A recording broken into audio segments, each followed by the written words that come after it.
Hey horror fans, and welcome back to Quiet on the Set Reviews Quickie Edition, where we bring you little snippets of all the new horror movies out in theaters. Tonight's movie was 28 Years Later. All right, guys, you know it, you love it. We are 28 years after the rage virus has taken over the world, causing people to turn into zombie-like, rage-filled monsters. Yeah. And now we are creating society. So we join a son and his father on this remote island off of Scotland where a society has begun to build and people are weary of the rage virus, but getting back to some normalcy in life. But of course, they do have to occasionally leave their island and come onto the mainland, which is taken over by the rage-filled peeps to get certain things that they need for the island. And that's really where our journey starts and where it ends. So, what'd you think, Nick? Yeah, I thought the alpha aspect of having an alpha zombie was kind of interesting. Didn't really add to it a whole lot. Didn't really take away from it. I wanted more zombie stuff. There was some really, really cool zombie stuffs and some amazing impromptu weapons, but I wanted some more zombie stuff, but it was still a solid movie.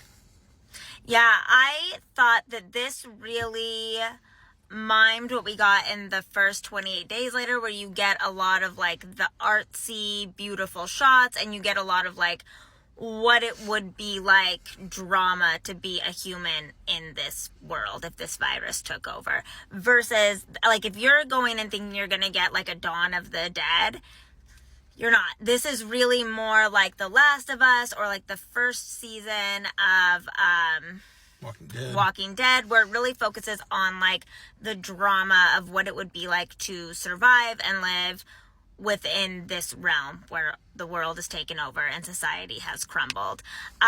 You do get some good zombie movies. Like you said, the alphas were pretty cool. There are some other like hard to watch scenes. There's some scary zombie moments. But really the focus is on the people, the relationships, the trauma of living in this type of world. Super beautiful movie. Some amazingly beautiful shots.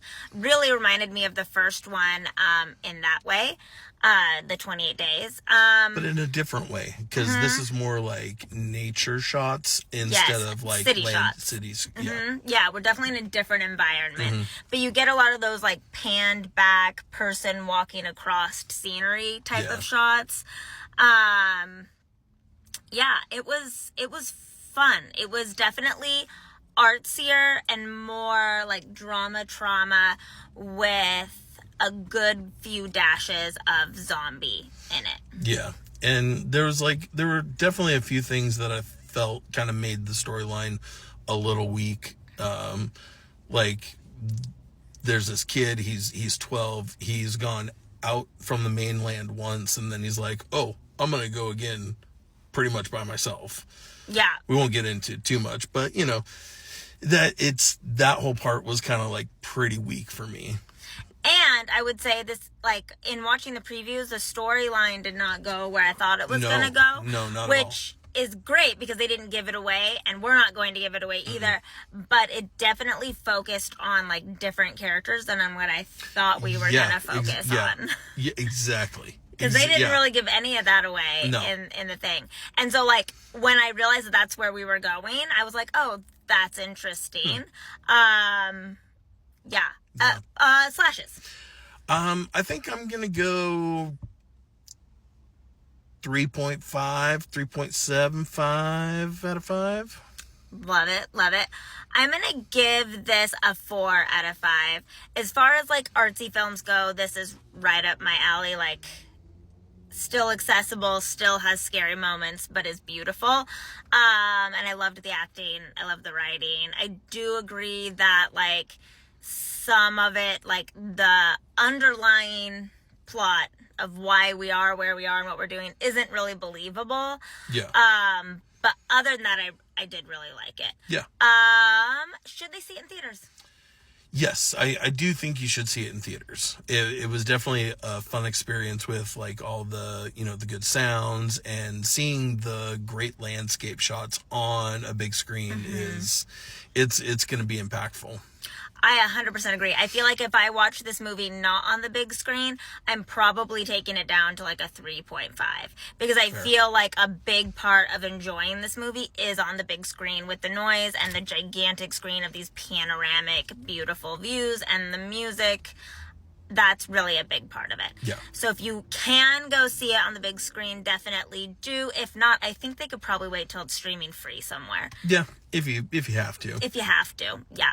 All right, guys. So that's it. 28 years later, go see it on the big screen, especially if you loved the first few, or if you just really like, The Last of Us and The Walking Dead and those kind of things. This will be right up your alley. And it does kind of tie up a couple of questions from the first movie. Sure does.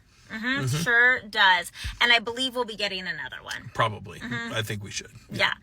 And I do think that one will be more Yes, what zombie I'm action wanting. focused. Yeah. Yes.